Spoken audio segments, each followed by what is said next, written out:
ये करा देते हैं आपको आज इस क्लास में, है ना। तो देखो हॉरिजॉन्टल प्रोजेक्टाइल मोशन क्या है, प्रोजेक्टाइल मोशन तो अपन ने स्टडी कर ही लिया है।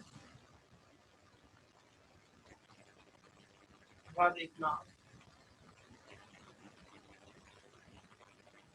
तो ये वही हमारी वाई एक्सिस हो गई, ठीक है, ये एक्स एक्सिस हो गई, है ना।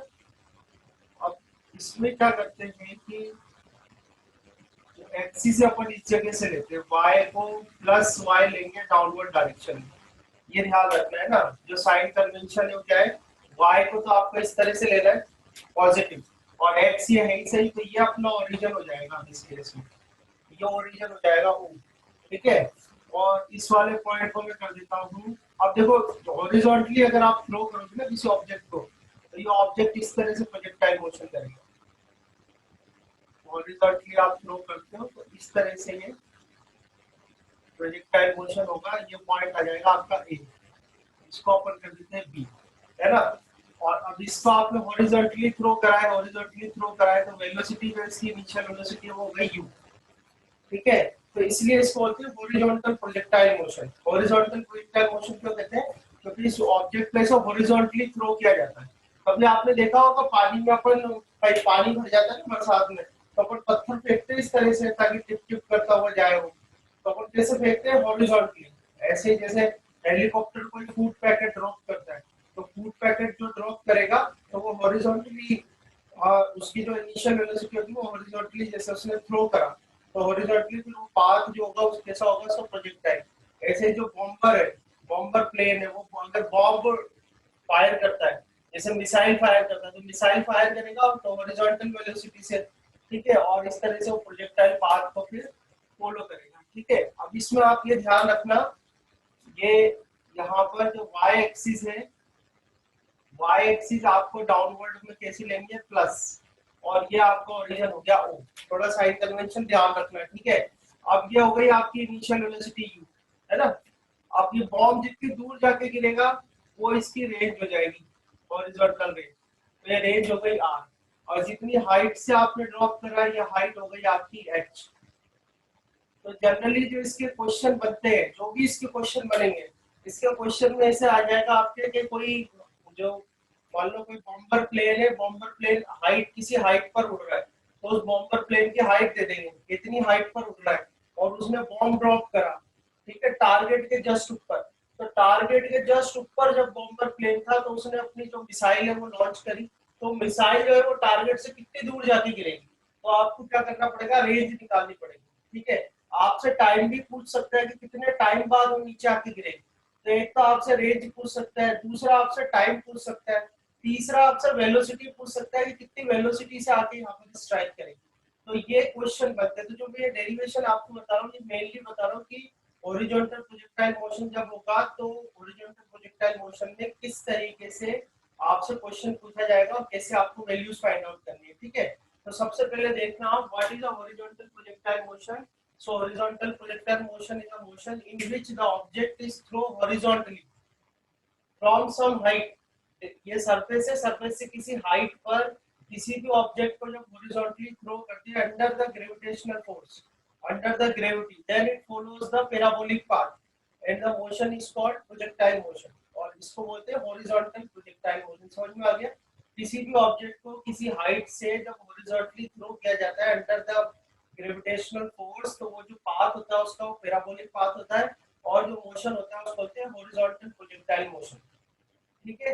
ये बात समझ में आ गई। अब जैसे आपने इससे पहले वाला अपने प्रोजेक्टाइल मोशन पढ़ा था, ठीक उसी तरह से इसको भी आप स्प्लिट कर सकते हो, ठीक है। इसको भी हम स्प्लिट कर सकते हैं दो पार्ट में।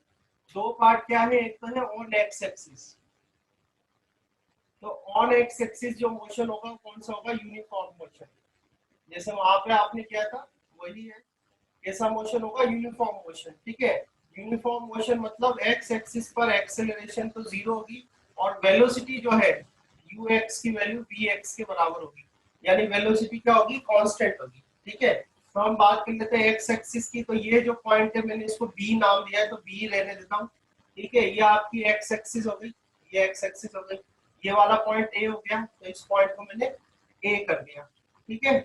ये मोशन हो रहा है एक्स एक्सिस पर, है ना। ux की वैल्यू अगर यहाँ बात की जाए, अगर मैं इसके कंपोनेंट बना ले, ठीक है, तो देखो प्रोजेक्शन एंगल कितना होगा, आप में से कोई बता सकता है इस केस में? प्रोजेक्शन एंगल की बात करी जाए तो प्रोजेक्शन एंगल कितना होगा? थीटा। यहाँ पर प्रोजेक्शन एंगल क्या होता है? वो एंगल होता है जो इनिशियल वेलोसिटी यानी कि जो u हॉरिजॉन्टल एक्सिस के साथ बनाती है।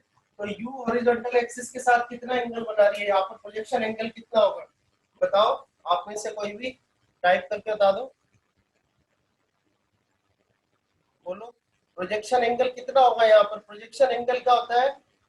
जो इनिशियल वेलोसिटी बनाती है हॉरिजॉन्टल एक्सिस के साथ। तो अपन ने तो यही, जो हमने एक्सिस है तो यही मानेंगे ना, ये अपनी वाई एक्सिस हो गई, ये एक्स एक्सिस हो गई। तो ये एक्स एक्सिस से कितना एंगल बना रहा है? यू इनिशियल वेलोसिटी कितना एंगल बना रही है? जल्दी से बता दो। हॉरिजॉन्टल प्रोजेक्टाइल मोशन में जो प्रोजेक्शन एंगल होगा वो कितना होगा? डायग्राम देख के बताओ। चिराग, ध्रुवीर, तनीषा, बोलो बेटा।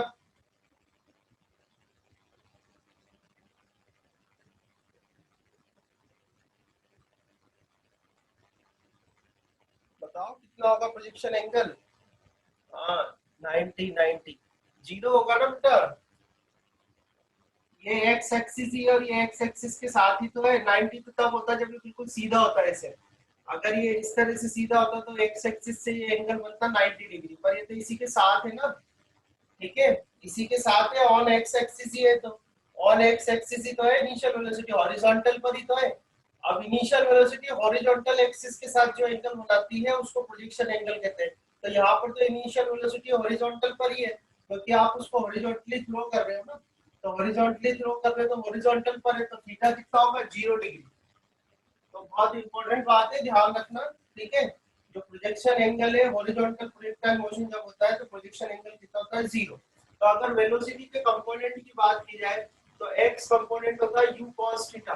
तो u cos थीटा मतलब u cos 0, u cos 0 मतलब u। तो हॉरिजॉन्टल प्रोजेक्टाइल मोशन में प्रोजेक्शन एंगल होता है 0 डिग्री। तो x component, horizontal component initial velocity का कितना होगा? u होगा। ऐसे ही अगर y कंपोनेंट की बात करें तो क्या होगा? u sin theta. u sin theta मतलब u sin 0, u sin 0 मतलब 0। तो दो इंपॉर्टेंट बात, तीन इंपॉर्टेंट बात है कि एक तो हॉरिजॉन्टल प्रोजेक्शन, प्रोजेक्टाइल मोशन में जो प्रोजेक्शन एंगल है वो कितना होता है? 0 होता है। दूसरी बात, एक्स एक्सिस पर जो इनिशियल वेलोसिटी का कंपोनेंट है वो u होता है, और y एक्सिस पर जो इनिशियल वेलोसिटी का कंपोनेंट है वो क्या होता है? 0 होता है। तो यहाँ पर आपका u b वाला जो पॉइंट है, यहाँ पर ux बराबर कितना आएगा? u। और ऐसे जो a वाला पॉइंट है यहाँ पर vx बराबर भी कितना आएगा? u। यानी कि जो मोशन हो रहा है बी से लेके ए तक, उसमें इनिशियल वेलोसिटी और फाइनल वेलोसिटी जो है वो सेम रहेगी, क्योंकि कैसा मोशन है? अगर यार स्पेस की दिक्कत है, यहाँ लिख देता हूँ मैं, vx बराबर कितना रहेगा? ux। क्यों? क्योंकि ये कौन सा मोशन हो रहा है? Uniform motion. यहाँ तक आ गई बात समझ में, ठीक है। अब एक और बात जो मैंने इंपॉर्टेंट आपको बताई थी कि जब भी यूनिफॉर्म मोशन होगा, जो फॉर्मूला है वो कौन सा लगाना है आपको? Speed is equal to distance upon time. तो अब ये ध्यान रखना कि यहाँ पर जो फॉर्मूला कौन सा लगेगा? Speed is equal to distance upon time, ठीक है ना, ये पहले बता चुके हैं, ध्यान में रखना आप थोड़ा। प्लस अब बात करते हैं वाई एक्सिस की। तो ऑन वाई एक्सिस, तो वाई एक्सिस पर जो मोशन होगा यहाँ पर वो कैसा होगा? Uniformly, uniformly accelerated, uniformly accelerated motion. अब यूनिफॉर्मली एक्सिलरेटेड मोशन आप देखो तो यहाँ आपका ओ है, नीचे आ रहे हो आप, ओ से आप सरफेस, यहाँ सरफेस की तरफ आ रहे हो, यानी कि बी पॉइंट पे आ रहे हो। ये आपका ओ पॉइंट है, ये रहा ओ पॉइंट, ठीक है, नीचे की तरफ आ रहे हो। तो यहाँ अगर मैं बात करूं इनिशियल वेलोसिटी ओ पॉइंट पे यू वाई कितना होगा बोलो? यू वाई की वैल्यू कितनी है? यू वाई की वैल्यू देखो कितनी है? 0 है ना, ये देखो ये रहा, यू वाई की वैल्यू कितनी है? 0। तो यू वाई की वैल्यू 0 हो गई। बी पॉइंट पर जो वेलोसिटी होगी उसको वी वाई कर दो, ठीक है। ए वाई की वैल्यू कितनी होगी? ये तो कंडीशन आपको अगर याद आ रही हो, ए वाई की वैल्यू प्लस जी होगी, ठीक है। और हाइट आपने कितनी मानी ली? यहाँ से आता है एच हाइट मान ली, ठीक है। कंडीशन याद आई आपको? कुछ मोशन अंडर ग्रेविटी पढ़ा था ना आपने, तो मोशन अंडर ग्रेविटी में फ्री फॉल की कंडीशन थी ना ये। फ्री फॉल में क्या हो रहा था? बॉडी यहाँ से जब फ्री फॉल होती है तो उसकी इनिशियल वेलोसिटी कितनी होती है, 0। फाइनल वेलोसिटी कुछ भी जो आएगी फाइंड आउट करके वो फाइनल वेलोसिटी हो जाएगी। और एक्सेलरेशन कितना होता है, प्लस जी, क्योंकि विद द ग्रेविटी आता है। समझ में आया? ठीक है, क्लियर है यहाँ तक, है ना? तो आपको तो अब यहाँ y एक्सिस पर जो फॉर्मूले लगेंगे, y एक्सिस पर कौन से फॉर्मूले लगेंगे, y एक्सिस पर लगेंगे आपके मोशन अंडर ग्रेविटी वाले, यानी कि इक्वेशंस ऑफ मोशन लगेगी। v equal to u plus at लगाओगे आप यहाँ पर, ठीक है। s equal to ut plus half at square आपको यहाँ लगाना है। और ऐसे ही v square equal to u square plus 2as जो है वो लगेगा। और यहाँ पर ऊपर वाले भी लगेगा speed equal to distance upon time. तो आप इस तरह से जब स्टडी करोगे, इस तरह से जब आप स्टडी करोगे तो कोई दिक्कत नहीं आएगी। अब मैंने आपसे क्या बताया कि जब ये तो बात आपको यार समझ में आ गई, ठीक है। अब देखो, ठीक है, यहाँ तक आ गया समझ में। आप इसमें आपसे पूछता क्या है, जब न्यूमेरिकल आपको आएगा तो क्या क्या पूछता है आपसे। तो न्यूमेरिकल जब आएगा तो आपसे एक तो ये पूछ सकता है कि भाई ये कितनी दूर जाके गिरेगा। एक तो ये जो पॉइंट है जहां से इसको जो भी बॉम्ब अगर छोड़ा है, पैकेट अगर छोड़ा है, तो जहां से इसको छोड़ा उससे हॉरिजॉन्टल में कितनी दूर जाके गिरेगा। तो एक तो आपसे रेंज पूछ सकता है, दूसरा पूछ सकता है कितने टाइम बाद आके गिरेगा, तो टाइम पूछ सकता है। तीसरा पूछ सकता है कि कितनी वेलोसिटी से हिट करेगा। ठीक है, मान लो यहाँ पर कोई बंकर था, उस बंकर को एक बॉम्बर प्लेन को उड़ाना था बंकर को, ठीक है।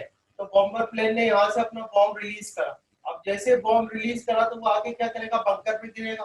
तो आपको बताना है कि बंकर पे कितनी वेलोसिटी से उसने स्ट्राइक करा। तो आपको ए पॉइंट पर फाइनल वेलोसिटी बतानी पड़ेगी, टोटल वेलोसिटी। तो ये तीन चीजें आपसे पूछता है, ये तीन का मैं आपको बताता हूँ किस तरह से फाइंड आउट करोगे, ठीक है।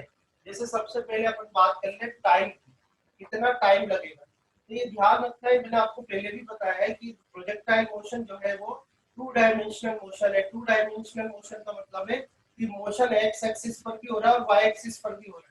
पर एक्स और वाई एक्सिस पर जो मोशन हो रहा है वो साइमल्टेनियसली हो रहा है। साइमल्टेनियसली मतलब एक ही समय पर। तो एक ही समय पर मतलब जितना टाइम एक्स एक्सिस पर लगेगा उतना ही टाइम वाई एक्सिस पर भी लगेगा, ठीक है। जितना टाइम एक्स एक्सिस पर लगेगा उतना ही टाइम वाई एक्सिस पर भी लगेगा, ये ध्यान रखना। तो जैसे मैं फर्स्ट आपको बात बताया कि अगर मैं इक्वेशन लगाऊं s इक्वल टू अपन ये लगाए कि ut plus half at square, ठीक है। y एक्सिस पर लगा रहा हूं मैं, तो ये y लिख दिया मैंने। t तो दोनों में सेम है तो t का आप कुछ मत करना, ठीक है। अब जनरली आपको क्वेश्चन में हाइट गिवन होगी, जैसे इसको स्मॉल h कर देता हूं मैं। जनरली आपको हाइट गिवन होगी क्वेश्चन में, तो नीचे आ रहे हाइट तो आपकी h है यहाँ पर, तो एस वाई की वैल्यू तो h हो गई। यू वाई की वैल्यू कितनी है, देखो यू वाई की वैल्यू 0 है, तो यू वाई की वैल्यू 0 हो गई। प्लस हाफ ए वाई की वैल्यू देख लो यहाँ से कितनी है, ए वाई है, ए वाई की वैल्यू g है, तो ये g लिख दी। और टी स्क्वायर यहाँ से सॉल्व करूं तो t is equal to √2h upon g। Direct formula याद रख लेना, मेथड तो मैंने आपको बता ही दिया। तो ये पहला इंपॉर्टेंट फॉर्मूला आ गया। आपको बोल देगा कि भाई जो बॉम्बर प्लेन है वो इतनी हाइट पर उड़ रहा है, इतनी हाइट पर उड़ रहा है, कितने टाइम बाद स्ट्राइक करेगा टारगेट को। तो कितने टाइम बाद स्ट्राइक करेगा टारगेट को, हाइट आपको गिवन होगी क्वेश्चन में, ठीक है। तो आपको क्या फॉर्मूला लगाना है, t is equal to √2h upon g। समझ में आ गया। दूसरा आपसे पूछेगा कि इधर जहां उसको, इधर जहां हॉरिजॉन्टल में जहां ऊपर से उसको बॉम्ब को रिलीज किया है, तो हॉरिजॉन्टल कितनी डिस्टेंस पे जाके ड्रॉप हुआ। तो हॉरिजॉन्टल की जैसी बात आ जाए, हॉरिजॉन्टल की जैसी बात आ जाए तो आपको कौन सा फॉर्मूला लगाना है, speed equal to distance upon time, ठीक है। तो देखो डिस्टेंस हम फॉर्मूला लगा रहे हैं, speed is equal to distance upon time. अभी बात हो रही है y एक्सिस x एक्सिस की। तो डिस्टेंस यहां से कितना जाएगा आपके पास, distance is equal to speed into time. तो डिस्टेंस देखो कितनी है, r है, कितनी दूर जाके गिर रहा है वो r पे, तो r आ गया। स्पीड कितनी है, u है। और टाइम कितना है, t, जो कि आ जाएगा √2h अपॉन g। तो ये भी एक और इम्पोर्टेंट पॉइंट, कल मैं न्यूमेरिकल कराऊंगा इसके आपको, ठीक है। आप देख लेना ये सारे फॉर्मूले एज इट इज काम आएंगे। तो मैं मेथड तो आपको बता ही रहा हूँ, बहुत सिंपल मेथड है, ऐसे स्प्लिट कर लेना इसको। स्प्लिट करके बहुत इजीली आपको सारे आंसर आते जाएंगे, ठीक है। तो ऐसे करके आपके पास कितनी डिस्टेंस पे जाके गिरेगा वो, तो ये फॉर्मूला आ जाएगा r is equal to u √2h upon g। तो इस तरह से ये आप फाइंड आउट कर लेना। टाइम इससे आ जाएगा, रेंज इससे आ जाएगी, कितनी दूर जाके ड्रॉप हुआ। ठीक है, तीसरी बात होती है कि भाई वेलोसिटी की बात करते हैं। ठीक है, तो कितनी वेलोसिटी से, देखो कि ए पॉइंट पर एक्स एक्सिस पर वेलोसिटी कितनी है, वी एक्स। तो ये अपन ने बनाई यहाँ पर, ये हो गई आपकी वी एक्स, ये वी एक्स वेलोसिटी हो गई। ठीक है, यहाँ ए पॉइंट पर वाई की वेलोसिटी क्या है, नीचे की तरफ, तो ये हो गई वी वाई, ये वी वाई हो गई। क्लियर है ना, दिख रहा है, दिख रहा है तो नहीं है? ये हो गई वी वाई, तो ये तो आपकी वी वाई हो गई, ये आपकी वी एक्स हो गई। V y velocity vector y axis, velocity vector x axis. अब अपन को इन दोनों का रिजल्टेंट निकालना है, तो रिजल्टेंट निकालने के लिए क्या करेंगे, रिजल्टेंट निकालने के लिए यहाँ पर कौन सा फॉर्मूला लगेगा, वेक्टर का। वेक्टर पढ़ा हुआ है ना आपने, वेक्टर के तो लेक्चर भी मैंने अपलोड किए हुए हैं काफी सारे, और वैसे आपके स्कूल वाले भी हैं ही। इसके लिए अगर मुझे ए पॉइंट पर वेलोसिटी निकालनी है, टोटल वेलोसिटी, और वी एक्स और वी वाई मुझे दे रखे हैं हॉरिजॉन्टल वर्टिकल कंपोनेंट, तो कौन सा लॉ लगाएं, वेक्टर का कौन सा लॉ लगेगा, ट्राइंगल लॉ लगेगा या पैरेललोग्राम लॉ लगेगा। 1, 2 और 3, पहला है ट्राइंगल लॉ, दूसरा है पैरेललोग्राम लॉ और तीसरा है पॉलीगन लॉ। तो अगर आपको लिखने में दिक्कत हो रही हो तो आप तो बता दो 1, 2 और 3। 1 और कोई बताएगा, पैरेललोग्राम लॉ लगेगा। Very good. फर्स्ट बेटा, फर्स्ट लगता है जब vector shows the continuous arm of a triangle, पर ये क्या शो कर रहे हैं आपको, एडजेसेंट, तो एडजेसेंट शो कर रहे हैं, तो आपको क्या बनाना है, पैरेललोग्राम बनाना है इस तरह से। ये पैरेललोग्राम बनाया आपने, और पैरेललोग्राम का ये आ गया आपका रिजल्टेंट वेक्टर, तो ये आपका रिजल्टेंट वेक्टर मतलब रिजल्टेंट वेलोसिटी आ गई। और ये एंगल मान लो, ये वाला एंगल कितना है, अल्फा है। कितना है बेटा ये एंगल, अल्फा। क्योंकि आप डेरिवेशन पर ध्यान देना, और काफी सारे मैंने तो लेक्चर दिए हुए हैं, इस पे अपलोडेड भी है, तो ये ध्यान रखना कि ये जो एंगल लिया जाता है ये हमेशा हॉरिजॉन्टल से लिया जाता है। ये जो अल्फा एंगल लेते हैं ये हमेशा हॉरिजॉन्टल से ही लेते हैं। ठीक है, तो हॉरिजॉन्टल क्या था अपना वीएक्स था, तो रिजल्टेंट वेलोसिटी v। ठीक है, तो हम ये फाइंड आउट कर रहे हैं कि कितनी वेलोसिटी से वो बॉम्ब जो है वो स्ट्राइक करेगा यहाँ पर, कितनी वेलोसिटी से बॉम्ब यहाँ पर स्ट्राइक करेगा। तो कितनी वेलोसिटी से स्ट्राइक करेगा, देखो मैं लिखता हूँ कि resultant velocity at point A पर रिजल्टेंट वेलोसिटी कितनी होगी, v वेक्टर। रिजल्टेंट वेलोसिटी को v से बताया, v vector is equal to vx vector i cap, vx vector i cap plus vy, sorry vector नहीं आ गया ना, vx i cap vy j cap. ये आ गई आपकी थर्ड इक्वेशन। अब बात करी जाए vx की, तो vx इज इक्वल टू कितना है, vx की अगर बात करी जाए तो देखो vx इज इक्वल टू तो कितना है, u है, क्योंकि वेलोसिटी तो कांस्टेंट है।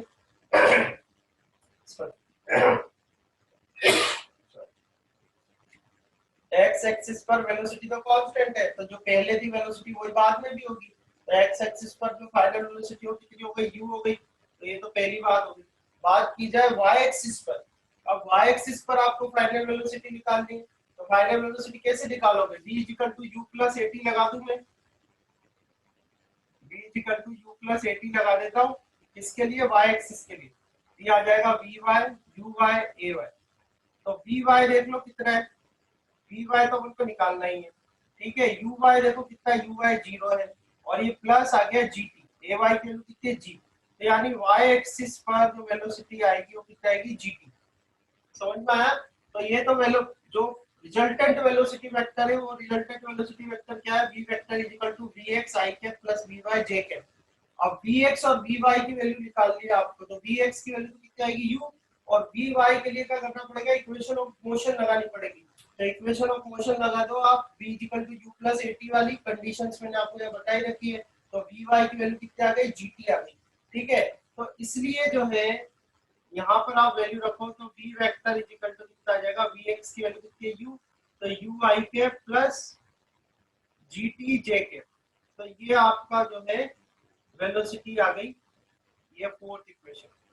अब आपसे दिख रहा है ना आपको, अब आपसे कोई पूछे कि भाई इसका मैग्नीट्यूड बता दो, बेटा मैग्नीट्यूड निकालना हमने सिखा रखा है आपको, v वेक्टर v क्या आएगा अंडर रूट में i के मल्टीपल का स्क्वायर और j के मल्टीपल का स्क्वायर, मतलब u स्क्वायर प्लस gt का स्क्वायर।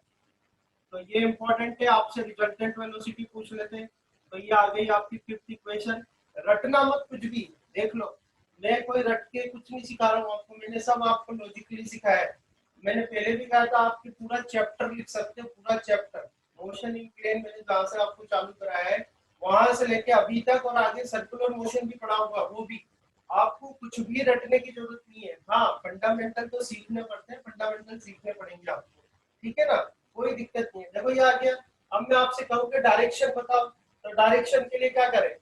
डायरेक्शन के लिए मैं यहाँ लिख देता हूँ ना, डायरेक्शन की आपको आती है, अगर आपने मेरा वेक्टर अच्छे से पढ़ा हुआ है तो इसके आगे की क्वेश्चन में बता रहा हूँ क्या करें। टेन एल्फा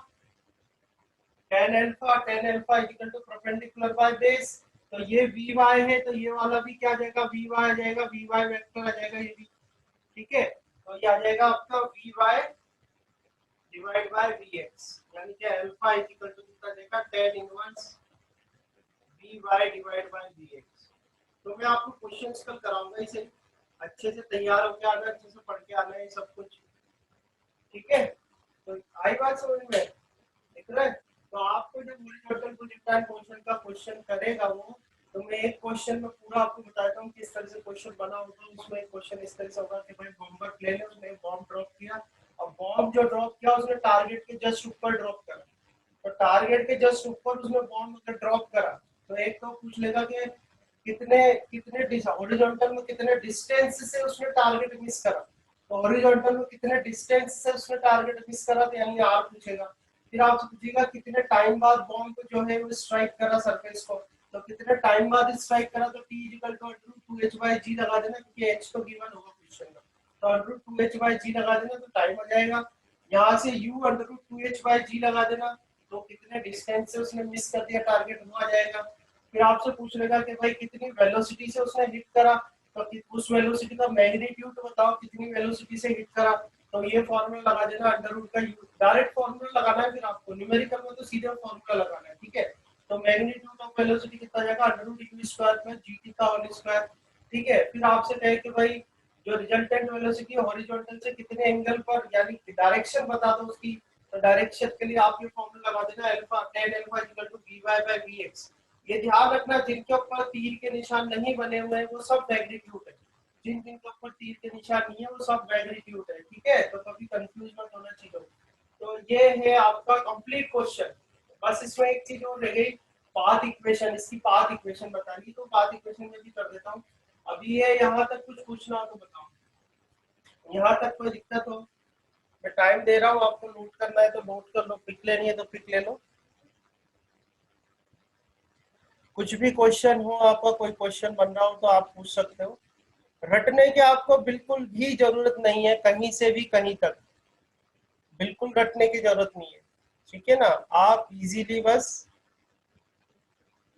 बहुत आसान है, बहुत ही ज्यादा आसान है, आप खुद देख रहे हो कितना इजी है। बात होती है बस कॉन्सेप्ट की। अब यही चीजें आप बुक से करोगे तो बुक में सीधे सीधे उन्होंने तो डिराइव्स कर रखे हैं, इस तरह से नहीं पढ़ा रखा है। तो आप लोग इसे ध्यान देना,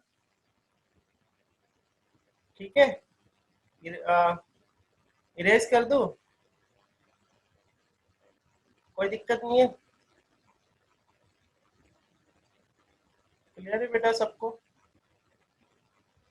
ओके, ठीक है। अब एक क्वेश्चन और जो अच्छे को अच्छा, और इससे भी अच्छा क्वेश्चन अगर इसमें आपसे पूछेगा तो क्वेश्चन क्या बनाएगा अभी बताता हूँ आपको।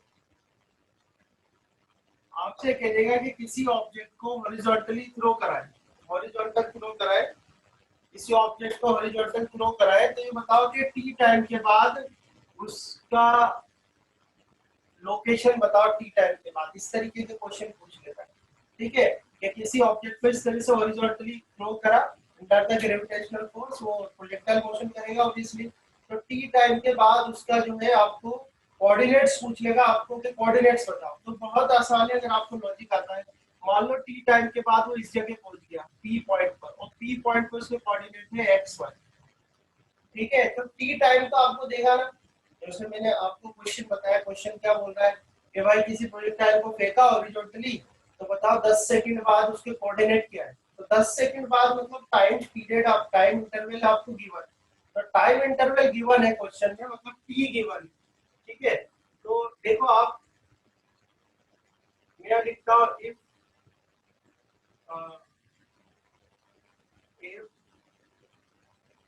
Time interval, time interval is t, time interval t, जब उसको यहां से फेंका, ठीक है, and position of projectile is t x y. अब ये ध्यान रखना, नीचे जब मैं जा रहा हूं तो नीचे मैंने प्लस लिया हुआ है, नीचे जब मैं जा रहा हूं तो नीचे मैंने प्लस लिया हुआ है, इसलिए ये प्लस का है।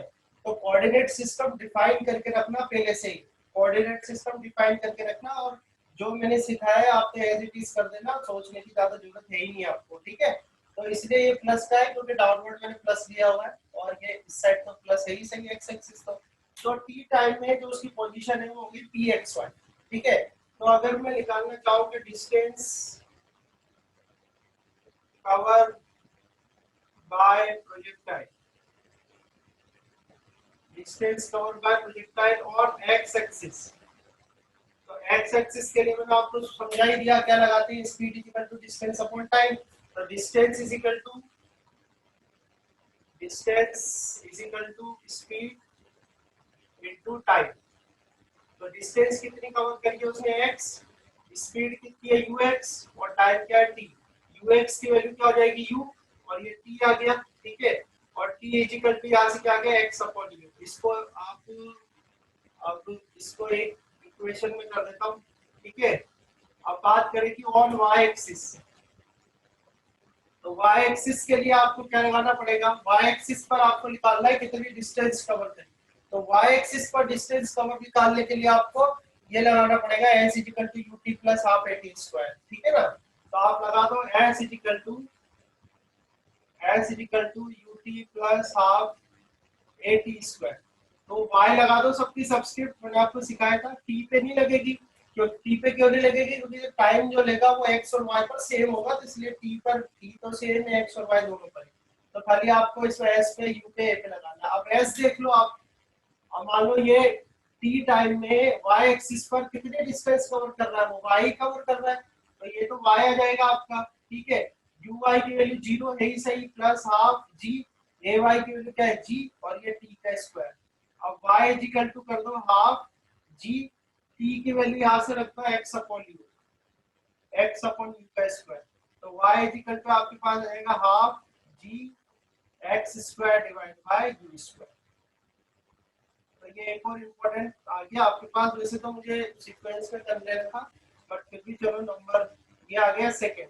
आप बता सकते हो ये क्या है, किस चीज की इक्वेशन आई है आपकी, y is equal to half g x square upon u square, कौन सी इक्वेशन है ये, क्या बोलेंगे इसको, कौन सी इक्वेशन है ये, बोलो कौन सी इक्वेशन है, y is equal to half g x square upon u square, क्या बोलेंगे इसको, कौन सी इक्वेशन बोली जाएगी, बोलो बताओ। ये तो अपन ने कुछ इस तरीके की इक्वेशन तो करी हुई है ना,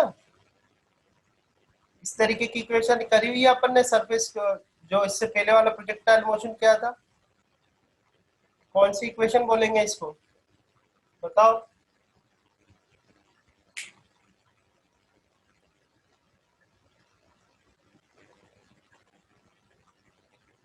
करिए ना एक इक्वेशन रेंज की, चलो मैं याद दिला देता हूँ।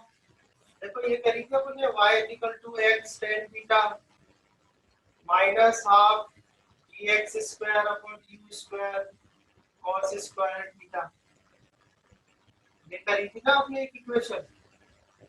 देखो इसी इक्वेशन में अगर थीटा इक्वल टू 0 कर दिया जाए तो ये तो टर्म 0 हो जाएगी। इस इक्वेशन में अगर मैं थीटा इक्वल टू 0 लिख दूं तो y इक्वल टू कितना आ जाएगा, ये tan 0 तो 0 हो जाएगा, माइनस के हाफ cos 0 1 हो जाएगा, ये आ जाएगा gx square upon u square.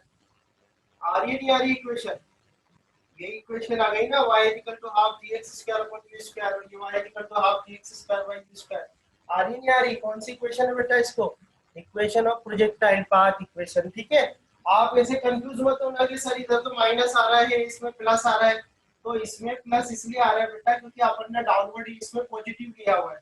ये वाली जब डेरिवेशन करी थी अपन ने तो अपवर्ड पॉजिटिव लिया था, अपवर्ड पॉजिटिव लिया था, तो डाउनवर्ड क्या आएगा, नेगेटिव ही आएगा, इसलिए इसमें नेगेटिव आ रहा है। ठीक है, अब अभी अपन ने तो क्या डाउनवर्ड पॉजिटिव ले रखा है तो इसलिए यहाँ पर पॉजिटिव आ रहा है। तो ये क्या हो गया, it is a path equation, path equation for horizontal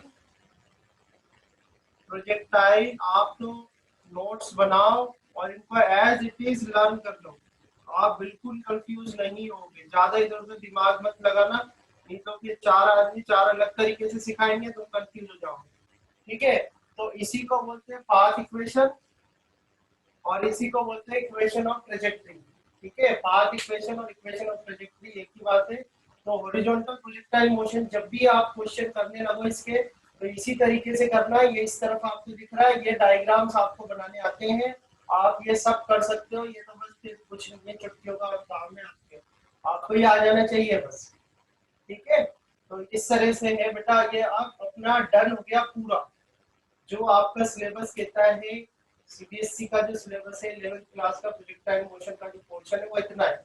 incline projectile motion क्या होता है, वो जेई या कंपटीशन में आते हैं वो। ठीक है, तो अपना जो अकॉर्डिंग टू सीबीएसई है, जो 11th क्लास की जहाँ तक बात है वो मैंने आपको सारा करा दिया है। इसके बाद सिर्फ इसका एक ही पार्ट बच रहा है जो कि सर्कुलर मोशन है, वो अपन बाद में लेंगे, कल हम सिर्फ न्यूमेरिकल करेंगे। तो मैं आपसे बस ये है कि कल जब आओ कल की क्लास में तो थोड़ा पढ़ के आना, ताकि तुम न्यूमेरिकल कराऊं तो आप भी करो, और थोड़ा अच्छे से बैठना ताकि थोड़ी कैलकुलेशन वगैरह भी कर लो। ठीक है ना, तो ये है, कुछ पूछना हो तो बताओ। ये डन है एकदम हॉरिजॉन्टल प्रोजेक्टाइल मोशन। ठीक है, तो प्रोजेक्टाइल अपना फिनिश हो गया कंप्लीट, अब कुछ नहीं बचा प्रोजेक्टाइल मोशन में, प्रोजेक्टाइल मोशन अपना डन कंप्लीट हो गया। So in tomorrow's class, we will do numericals related to both the projectile motion, uh, this horizontal projectile motion and a projectile motion both. ठीक है, और कोई क्वेश्चन हो, कुछ पूछना हो आपको, बताओ।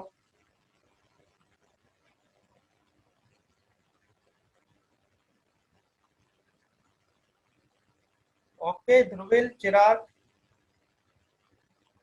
आयुष, आयुष नहीं आया आज।